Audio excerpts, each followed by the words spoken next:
আসসালামু আলাইকুম, সবাই কেমন আছেন? আশা করি আপনারা সবাই ভালো আছেন। চলে এলাম নতুন একটি ভিডিও নিয়ে। তো বিকাল টাইমে নাস্তা করার খুব ইচ্ছা করছিল, ভাবছিলাম কি খাবো। তো সামনে দেখলাম একটি স্ট্রিট বার্গারের দোকান, তো চলে গেলাম শুধু স্ট্রিট বার্গার খেতে। এখানে শুধু বার্গারই নয়, আর অনেক কিছু বিক্রি করতেছিল। তো সন্ধ্যার সময় নাস্তা না করলে আমার আসলে ভালো লাগে না। উনি আসলে মাত্রই দোকানটি ওপেন করেছে, তাই আমি ভাবতেছিলাম যে আমার বার্গারটা কেমন হবে। এখানে সব কিছুই প্রায় সস্তার মধ্যে পড়ছে। আমার মেনিউটি দেখে নিন আপনারা। স্ন্যাক্সের খাবারগুলো আমার কাছে অনেক পছন্দ। আমি সাধারণত হেলদি খাবার যেগুলো ওগুলো খাই না।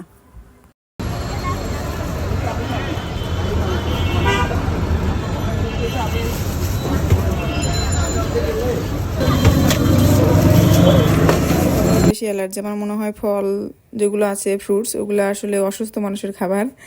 তো চলে এলো আমার বার্গার। তো দেখতেই পাচ্ছেন অনেক ডিলিশিয়াস লাগছে, অনেক গরম ছিল। মেয়োনিজ আর টমেটো ক্যাচাপটি ভরিয়ে নিয়ে একটি বাইট দিলাম। আহা হা, অনেক টেস্টি। আমি এটিকে 10-এর মধ্যে